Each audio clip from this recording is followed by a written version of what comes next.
Say, I only warn you by revelation. But the deaf do not hear the call when they are warned. And if as much as a whiff of the punishment of your Lord should touch them, they would surely say, oh woe to us, indeed we have been wrongdoers. And we will place the scales of justice for the day of resurrection. On the day of judgment, Allah will set up the scale in which our deeds will be weighed. And this is something we should believe in. So no soul will be treated unjustly at all. And if there is even the weight of a mustard seed, we will bring it forth.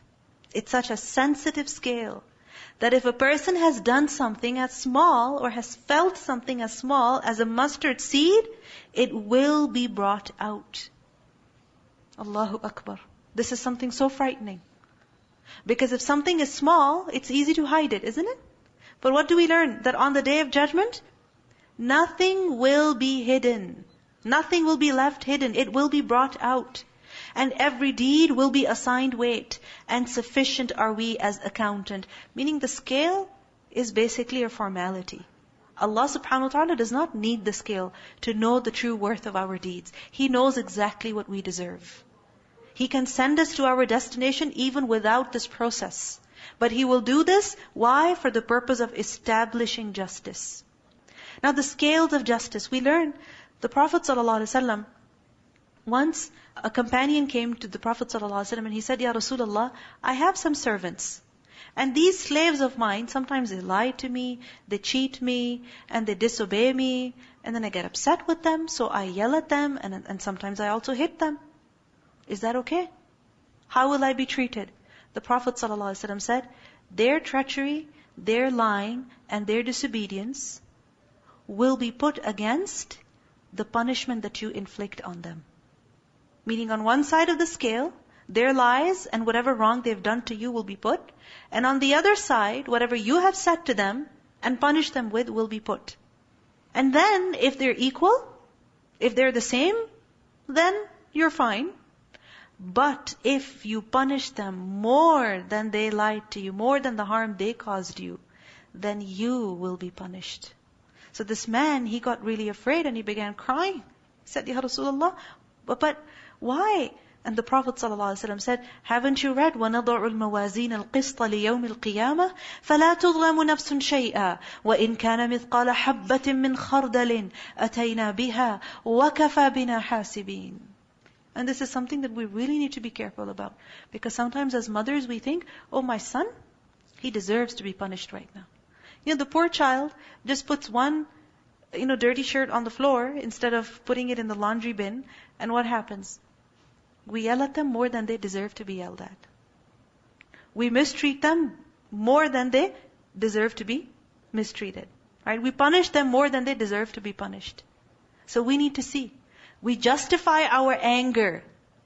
We justify our actions.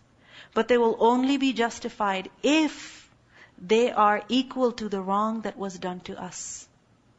And if what we did to the other was more, then we will be blameworthy. So whenever a person is giving, taking, exchanging anything, then how should he be? Extremely careful. Take less, but give more. Meaning give up on your haqq. Give to the other. Why? To be on the safe side. Because by giving, if we give more here, giving forgiveness or giving money or food or whatever it may be that we are exchanging with the other person, when we give more, then tomorrow we will cash more. Alright, we will receive more.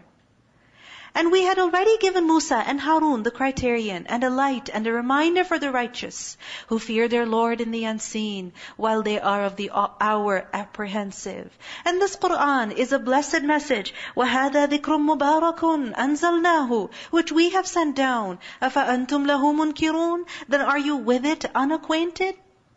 Why are you unacquainted with the book of Allah? Get to know it. Become more and more familiar with it. Take it happily, lovingly. And as you increase in your knowledge, your awareness of the book of Allah, then what will you get in return? Only barakah, only blessing. Why? Because this book is mubarak. So don't take it as a burden, take it as a blessing. And we had certainly given Ibrahim his sound judgment before, and we were of him well knowing. When he said to his father and his people, "What are these statues to which you are devoted?" They said, "We found our forefathers worshipping of them." He said, "You were certainly, you and your fathers, in manifest error." They said, "Have you come to us with truth, or are you of those who jest?" He said, "No, rather your Lord is the Lord of the heavens and the earth, who created them, and I to that am of those who testify. And I swear by Allah, I will surely plan against your idols after you have turned and gone away."